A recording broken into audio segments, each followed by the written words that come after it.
Game adaptations of anime series often carry a certain stigma with them. They often turn out to be uninspired fighting games that use popular IPs to sell many copies of an otherwise bare bones or sometimes even unfinished title. One series that seems to have broken free of this stigma, especially in recent years, is Dragon Ball.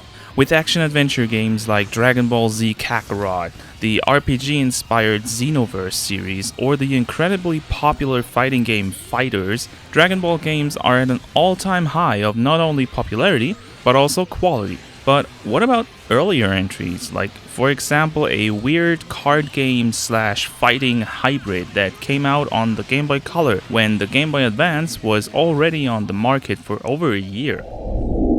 What's good, everyone, and welcome back to another episode of the Backlog project, where we play through a gigantic list of games to find out which of them is worth putting onto your backlog.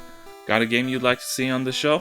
Check the description of the video and take part in our active poll to decide the next game I'll review, and take a look at our massive list of stuff still to come. Your favorites missing from the list? Just message me on Twitter, Discord, or any other social media and I'll add it. When Akira Toriyama penned the first chapter of Dragon Ball way back in 1984, he probably never thought he was about to create one of the most popular media franchises in the whole world. Universally praised for its humor, interesting cast of characters, and probably the most recognizable art style in all of media, the series has definitely earned its high status. But does something of this magnitude even fit onto a Game Boy? Let's charge up our key and fire off some Kamehamehas when we ask the question, is Dragon Ball Z Legendary Super Warriors worth putting onto your backlog?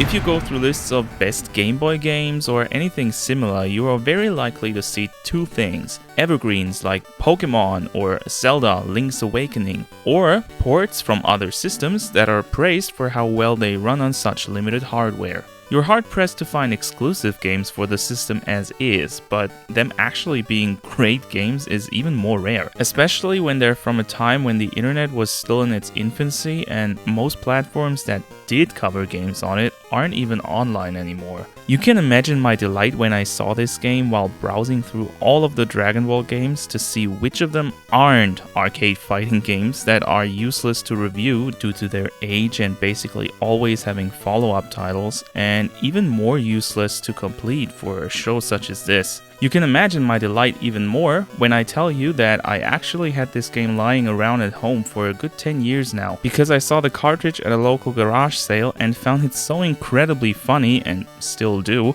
that I just had to buy it. Like, why is it just Gohan's head taken straight from the cover art? I can't even say if this design is incompetent or brilliant, but it sure did intrigue me. And even more to my delight and genuine surprise was that this game is actually incredibly highly regarded by the people that played it. All 5 of them.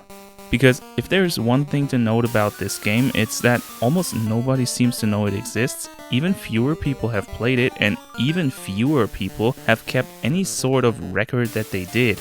There is next to no information on this game on the internet, and this game is cryptic at best at explaining how it works. This turned into a pretty long section, but I promise you this information will become very important when we talk about the gameplay. But first, let's boot it up and see what we're in for here.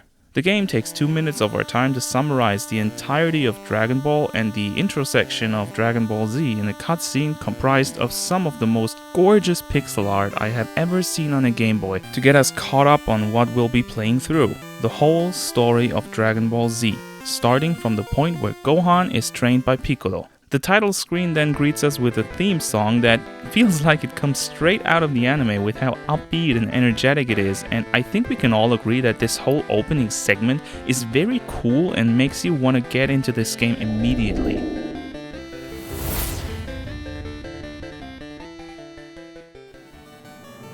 If you're not familiar with the story of Dragon Ball Z and don't want to be spoiled, I recommend you A. Turn off this video after this sentence, and B. Read the manga or watch the anime, because using this game to experience the plot is probably the worst possible way to do it. Yes, the game covers the entirety of Dragon Ball Z, but this stuff had to fit on an 8MB Game Boy cartridge, so we're talking about a very vague coverage here. You basically skip over every non-combat related plot point except for a very few that are essential to understanding what's going on, like Gohan finding Cell's eggshell. But other than that, it's just fight after fight after fight, and even those are skipped a lot. Also, this game seems to have been localized by just putting the whole script into Google Translate and calling it a day. Every bit of dialogue reeks of a one-to-one translation from Japanese to English, so much so that more often than not, a sentence makes absolutely no sense because Japanese is a very context-heavy language that doesn't translate very well into others on a word-by-word basis. This really takes you out of the experience and makes the story feel like a parody of itself, which is especially unexpected because the rest of the presentation is top-notch. You might have noticed already, but the sprite work in this game is amazing. Character models are very recognizable, with each one really looking like the characters from the show, and their animations make fights look as meaty and action-packed as it is on the big screen. Each character also has their signature moves, and these are eye candy you don't often see on a Game Boy Color. Story segments are presented in a visual novel style with perfect character portraits and sometimes even scenes from the anime recreated in pixel art. The soundtrack is more of a mixed bag. While the composition itself is very well done and produces some epic tracks, the Game Boy's hardware has a lot of trouble translating that into something that actually sounds good. The OST often cuts out due to sound effects taking priority and the Game Boy only having a very limited amount of sound channels, and while most tracks are great, they are also very short and thus loop a lot. Some aren't even 30 seconds long, so you hear the same tune over and over again until you finally get to another scene where the same thing happens with another track. If you get lucky and they actually use another track, because the game only features 7 pieces of music that are played throughout the story apart from battle themes and the prologue. There are also only 2 battle themes for a game that in the main story alone features 30 battles, and the so-called decisive battle theme is only used in 3 of those. Add that to battles taking upwards of 20 minutes and often multiple retries to actually win, and your ears will be bleeding from a soundtrack that is, at its core, very enjoyable.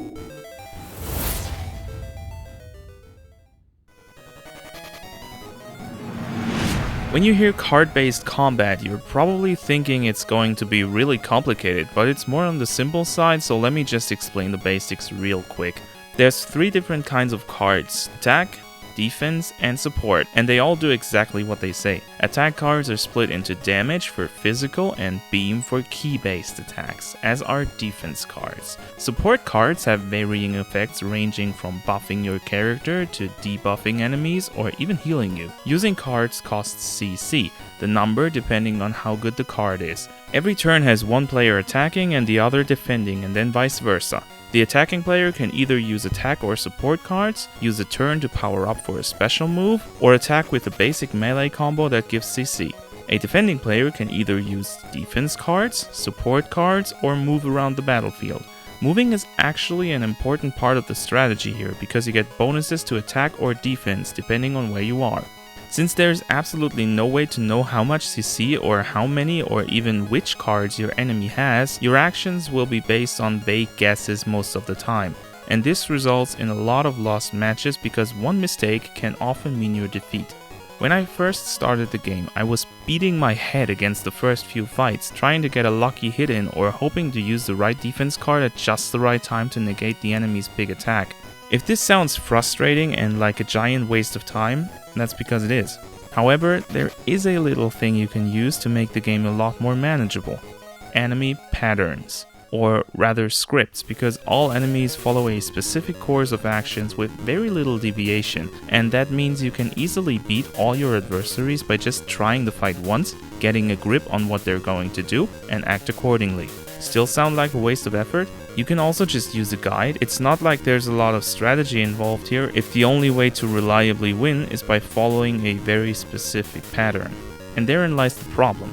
The game's combat focus is strategy based, but you don't need any strategy to win the fights. So what even is the point of playing in the first place? It could have really done with some way of making informed decisions about the enemy's next action. The way it is, this game has a very good and fun combat system that is severely hampered by unnecessary limitations put on the player. That being said, playing the game against another person is a blast, especially if you're open about CC and number of cards on hand. There's a lot of possibilities for mind games and strategic plays here, and it's a shame most people never get to experience the fun that is hidden in this messy little diamond in the rough. Although, there is one more thing I have to criticize. Man, this game is slow! And I'm not talking about the fact that it's a turn-based card fighter here, but about the whole pacing of the game. Every animation takes ages because it travels through 2 or even 3 screens, and there's a lot of these weird pauses in a lot of them that completely break the flow of battle and make them take way longer than they should. A battle will, depending on how aggressive your battle plan is and how well your enemy adapts to it, take between 10 and 20 minutes. Double that if you're fighting one of the few doubles that are in the game. With the story having 30 battles, plus a few for the bonus chapters, we're looking at 5 hours of combat time for one story playthrough if you're really fast and don't need any retries for the battles. Going for a more realistic number would probably be around 10 to 12 hours, which is also roughly what it took me to beat the story the first time around. After that, you need at least one more run to unlock all the characters from New Game Plus mode, if you know where and how to get all of them, because most are locked behind very specific conditions, like fighting a certain battle with a certain character. You can find hints on these conditions scattered throughout the game in New Game Plus, and it usually comes down to talking to NPCs or finding notes at seemingly random places of the world map. I recommend just using a guide because figuring all of this out by yourself will take a lot of trial and error, and since there's no chapter select, you're forced to play through the whole story again if you miss something. That means we're looking at around 30 hours of playtime here to unlock everything when using a guide. Probably double that or even more if you're crazy enough to go into this completely blind. Very high playtime for a Game Boy title, but because most of it comes from battles that are way longer than they should be, it doesn't really feel all that great to spend that much time on this game.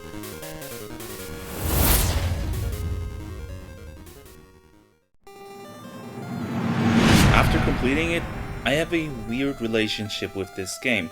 The game can be super unfair at times, with you having no idea what's going to happen, but enemies seemingly being able to reach your next move with super instinct. You're also spending most of your playtime with trial and error on how to defeat enemies or unlock new characters, which can be frustrating. But I have to say that I did enjoy my time with the game, mainly because it has this weird charm to it. The graphics are amazing, the gameplay is incredibly fun when it works, and they utilize the Dragon Ball license for all it's worth on a very limited device like the Game Boy Color.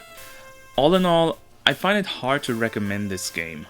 If you're a Dragon Ball fan or really into card-based battle systems, you're probably happy to get any decent title to add to your backlog and you'll get some enjoyment out of it. For anyone else, this game is a massive time sink with very little going for it, except for a superb multiplayer experience. But you need to put a lot of hours into the single player before you unlock all the cards and characters to really make this mode shine. Did you know about this game before the video? And maybe you've already played it at some point. Or are you gonna pick it up now and see for yourself? Let me know in the comments down below. Go and do some YouTube things, like, dislike, subscribe to the channel if you haven't already. I'm also live on YouTube every Monday and Friday, so feel free to drop by and say hi. Thank you very much for watching, and remember to always keep that backlog rolling.